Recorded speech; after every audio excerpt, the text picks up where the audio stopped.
This is The Place That Rats Called Home, written by Barrel Coops. The place rats called home. Tom Pettigrew wasn't prone to aimlessness. At 33, with 10 years of kitchen fitting under his belt and a spotless attendance record, he liked to think he had life dialed in until this morning. He sat behind the wheel of his transit van, parked on the side of a dull suburban street just outside London, watching rain bead on the windscreen like it had somewhere more important to be. He should have been halfway to Bristol by now, tools in hand, installing a sleek new kitchen. Instead, he was marooned.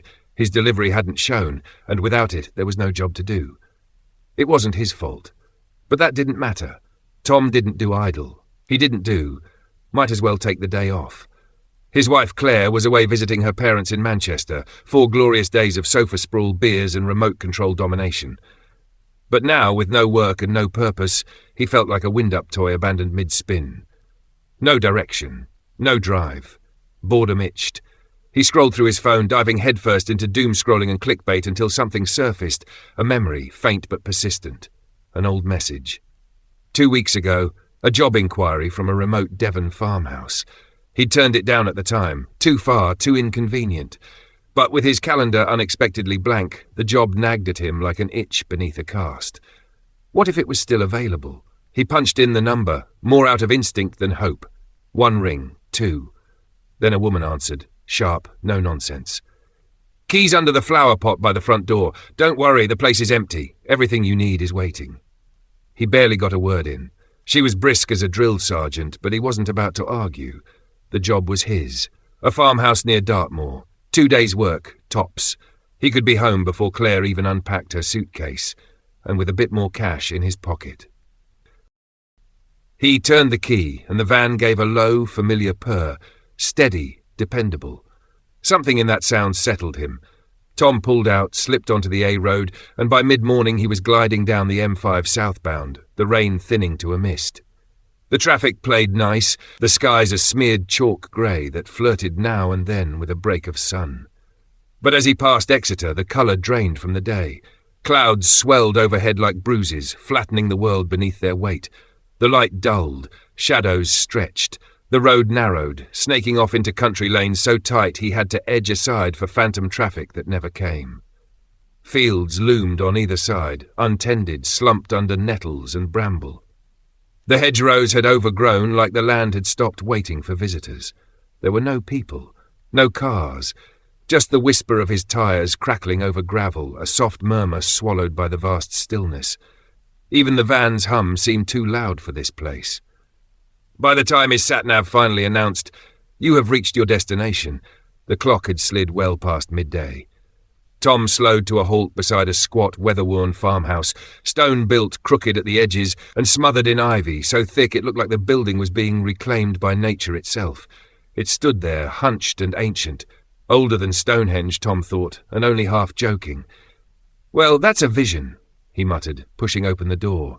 The air hit him with silence, not the quiet of countryside peace, but something deeper, a pause that felt loaded, pregnant with a warning. A single crow called from somewhere far off, thin, cracked and mournful. It didn't sound like a greeting. It sounded like a dare. The key was exactly where she'd said it would be, under a chipped terracotta flower pot by the front door. "Original," Tom muttered, sarcasm dulling the edge of his discomfort. The door groaned as he pushed it open, wood straining on swollen hinges. A breath of stale air sighed out to meet him, thick with something sour. Not rot exactly, but the kind of fusty neglect that clung to old spaces long left alone. The hallway inside was narrow and dim, the wallpaper yellowed, the carpet balding in the middle. Something about it felt wrong, like the house had been sleeping and resented being woken. Still, a job was a job. Tom flicked a switch, half expecting silence. To his surprise, the overhead lights buzzed to life with a faint hum. He made his way into the kitchen, boots echoing against the concrete slab. Outside, he'd seen the stripped-out carcass of the old kitchen, lino curled like dead skin, the units pulled and stacked beside the drive. "Perfect," he said, almost smiling. This was the stage he liked most. A blank slate, clean lines, the promise of transformation. He pulled out his phone, meaning to call Claire. Just a quick check-in. But the screen was a flat void, no bars, no signal. He stepped to the window, raised the phone, waved it about like a diviner with a rod. Nothing. No landline either, no Wi-Fi, no contact with the outside world. A flutter of anxiety stirred beneath his ribs. Not fear, exactly. Tom wasn't the jumpy type, but a sense of distance settling in. The silence was thicker now, like insulation. He thought of the village he'd passed about 10 miles back. He remembered a pub sign boasting hot meals and, hopefully, signal. He could always nip back later if needed, grab a pint, let Claire know he was fine. The idea felt solid enough. He swallowed the unease and filed it under tired nerves. The day was his, the job was simple, and the strange weight in his gut, probably just hunger. From the back of the van, Tom retrieved his electric kettle, his ritual as fixed and familiar as the jobs themselves. First the tea, then the plan. Inside, the plug socket still worked. That was something. A few minutes later, he was sitting at the rickety old kitchen table, steam curling from a chipped mug as he scribbled notes on layout and measurements. The rain had thickened, now tapping insistently against the windows like fingers drumming to be let in. He stared out for a moment, then down at the page, then back at the mug in his hands. Claire would have rolled her eyes at him. "You can't turn it off for a second, can you?" she'd say. But she loved that about him too, the consistency, the clockwork, reliability. 5 years married, and not a day went by they didn't check in, even if it was just a quick call between jobs. That he couldn't do that today, it gnawed at him in a way he hadn't expected. He took another sip and tried to shrug it off. It was one day. He'd head to the village tonight, grab a pint, get a signal, maybe even send Claire a picture of this weird old house. She'd get a laugh out of it. All would be fine.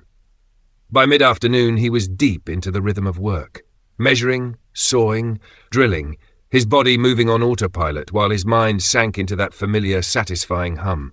It was the kind of focus that made time vanish. Hours drained away unnoticed. Outside, the skies brooded. It was then he noticed the wind, rising with a low, mournful tone, less a breeze and more a groan from something deep in the bones of the land. Thunder rolled in like a warning, and a flash of lightning cracked across the far hills. The downpour came hard, slamming the windows with sudden violence. Gusts howled, floorboards shivered underfoot. The air turned sharp, chilled, creeping across the stones like fingers searching for skin. Tom wiped the sweat from his brow, though he wasn't sure if it was sweat anymore. He'd worked through storms before. This wasn't new. Not exactly. But there was something about this one. Something in the way the light seemed to shift with each flash, the way the house exhaled with every gust. He kept catching himself glancing at the corners, as if something might be waiting there, watching. Tom set his tools down and stepped back, rubbing his palms against his jeans. The storm was no longer just weather. It was pressure, thickening the air, tilting the world. He moved through the house, searching for a fuse box or a spare lamp, something to keep the dark at bay. The interior now seemed smaller, the walls closing in. Every surface bore the bruises of long neglect, peeling paint, watermarks like old scars. The floorboards creaked with each step, but not just from him. They echoed oddly, as though the house groaned in reply. At the windows he caught glimpses of the outside. But the farmland, had it changed? It no longer looked like fields. It was shifting, heaving, alive. He blinked, leaned closer. Water. The landscape had become a churning mass, whipped by the wind, no landmarks visible, just grey movement and spray. Then came the sound, low, guttural, not thunder. It moved through him like a tremor, deep enough to vibrate his ribs. He turned, heart tightening, and cracked the front door open. The rain hit like needles. He raised a hand to shield his face, squinting into the downpour. What he saw knocked the breath from him. The fields were gone, drowned. Water surged past the farmhouse in a wild, relentless tide. His van, gone. Not buried, not overturned, gone. In its place, a river swollen with debris, branches, fence posts, even what looked like a child's bicycle spun in the current. The water passed within 20 yards of the front step. Tom's stomach flipped. He stepped into the flood without thinking, boots vanishing beneath the surface as he splashed forward, chest tightening. He shouted, some reflexive, pointless sound. There was no answer, no shape in the mist that might be his van. Only the icy slap of water climbing higher. The farmhouse sat on a slight rise. He was certain of that now. But the way the flood was rising, it wouldn't matter for long. He stumbled back toward the house, water trailing from his jeans, heart punching his chest like a fist. He slammed the door shut, threw the bolt, and leaned against the frame, breathing hard. Alone. Properly alone. No phone, no signal, no transport, no roads. Just miles of silence and a house that now felt less like shelter and more like a trap. He told himself to stay calm, to breathe, to think clearly. But the thought frayed at the edges, unspooling into something more primal. Panic didn't knock, it chewed, and now it had started gnawing at his mind. The storm howled like it meant to peel the roof clean off. The wind wasn't wind anymore, it was a scream. 1,000 banshees clawing at the eaves, shrieking down the chimney. Then came a flicker, a dull clank, and darkness fell like a trapdoor. The fridge stopped humming. The lights blinked out. The silence after the surge was absolute. Tom cursed under his breath. Of course. He fumbled his way to the toolbox, groping along the wall until his fingers found the cold edge of the latch. Inside, buried beneath wrenches and bits, he found the torch. Small, weak, but it sparked to life with a flickering cone of light that barely cut through the murk. Thunder cracked again, closer this time.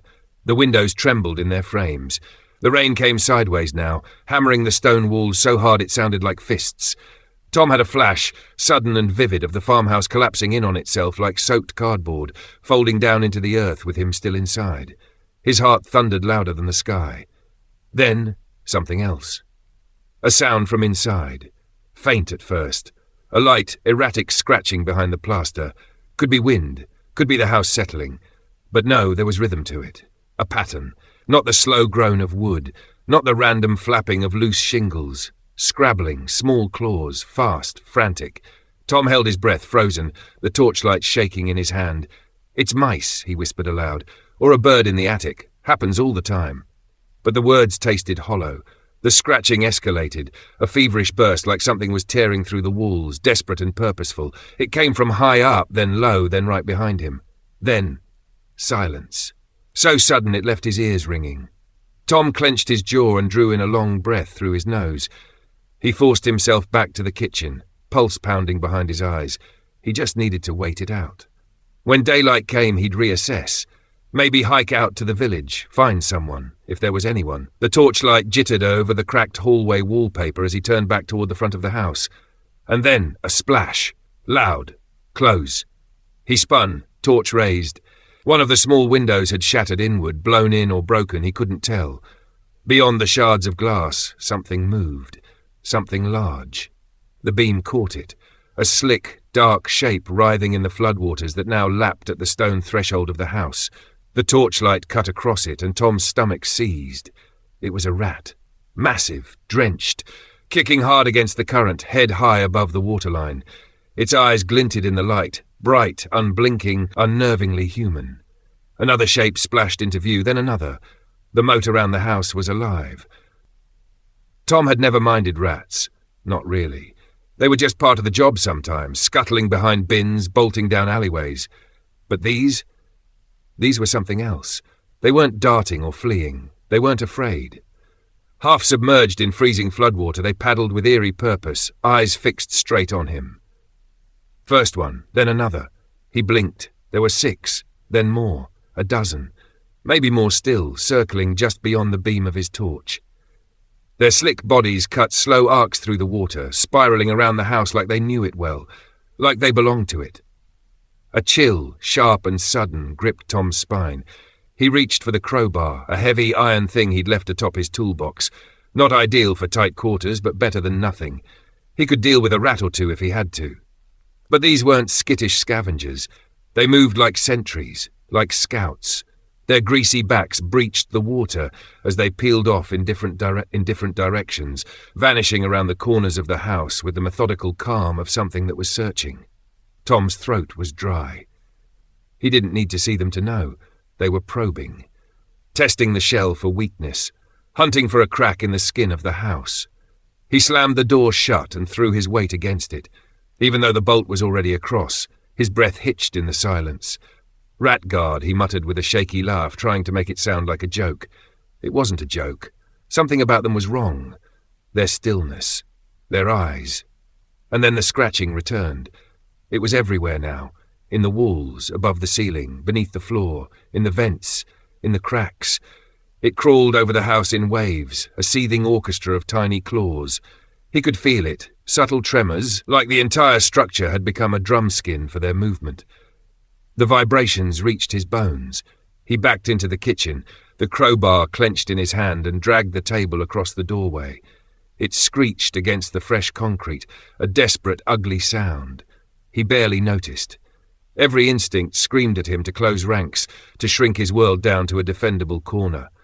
The house groaned again as another thunderclap tore across the sky. The windows were all black now, not from night, but from something thicker. The dark felt painted on the glass, as if the outside world had vanished entirely, as if the farmhouse were adrift, cut loose and surrounded by something that wanted in. The hours dragged like broken limbs. Rain hammered the roof with relentless fury, wind moaning through cracks in the old stone walls like a creature trying to get in. Tom sat slumped against the cold plaster, knees drawn in, crowbar gripped in one hand, flickering torch clenched in the other. He felt like some medieval peasant under siege, holed up in a crumbling keep, waiting for an army not of men but of teeth and claws. The scratching hadn't stopped. It had escalated, now a frenzy of motion and sound. The walls shivered with it, the floor beneath him alive with tiny impacts. High-pitched squeals pierced through the dark, echoing from every side. From time to time he saw it, just a hint of movement at the base of the door. A twitch of shadow, a slither. But the torch was too weak to catch it properly, too dim to prove he wasn't imagining things. He squeezed his eyes shut. Thought of Claire. God, if he could just hear her voice. Even if it was only to say he was being an idiot for taking a last-minute job in the middle of nowhere. Even if she was cross. He'd take that. He'd take anything. Just to say, I love you one more time. To hear her say it back. But there was no voice, no signal, no one. Just him. Cut off. The torch began to sputter, its beam shrinking, fading into a sickly glow. Tom held his breath, hoping it might rally, but the batteries were nearly spent, just a few dying gulps of power left. And when it went out, there would be nothing but the dark and the noise. He scrambled through the kitchen, desperate for anything that might throw light. A lighter, a candle stub, matches, nothing. The place had been stripped bare for the refit. No drawers, no supplies, nothing but concrete, plaster and echo. Then the torch died. Total darkness. And something touched his leg. A light, brushing contact, not a bite, not a pounce, just a graze, gentle, almost curious. It was worse that way. Tom's breath seized in his lungs. Every hair on his body stood up, skin prickling with cold terror. A bolt of something sharp and electric shot up his spine. He screamed, a raw animal sound wrenched from somewhere deep inside. But no one heard, no one was coming. And the scratching had stopped, which somehow made it worse. Morning came cautiously. A grey sun filtered through the ragged remains of the storm, casting weak light over a valley drowned and broken. The land resembled a battlefield, fields half submerged, fences flattened, the ground stitched with rivulets of muddy runoff. Debris lay strewn like bones, branches, beams, splintered remnants of the night. A few miles downstream, Tom's transit van rested at a tilt in a ditch, half sunk, its windows shattered, seats soaked, the driver's door flung wide as if he'd leapt free, or been taken. There was no sign of him. The farmhouse stood silent, no lights, no movement. Just that sagging, ivy-cloaked silhouette squatting against the pale sky, its stones still slick with rain. Inside, the kitchen was cold, empty. The crowbar lay where it had fallen. No footprints, no blood, just stillness. In the tall grass beyond the yard, the watchers waited, dozens of them, eyes like pinpricks of oil glinting in the morning hush, motionless, patient. Their story would not be told. But in nearby villages, the old ones still whispered about the place. Not by its address, never that. They called it Wild Windy Roar. And they knew what lived inside its walls, what always had. The house didn't want visitors, it wanted residents. It had always been the place where the rats called home. This was The Place That Rats Called Home, written by Beryl Coops. I hope you enjoyed my short story. Please hit the subscribe button so you don't miss the next one. I have written over 500 short stories over the years under many pen names. I will be updating these and recording them under the Barrel Coops name. I will be listing them on YouTube as fast as we can get them recorded. They will include historical drama, humor, adventure, romance, period drama, mystery, thriller, war stories, spy stories, revenge, horror, psychological horror, dystopian, disaster, children's stories, love stories, and more. Too many to name. Something for everyone. If you enjoyed this story, please give it a thumbs up. It helps others find my channel. Until next time, thank you for listening to the end.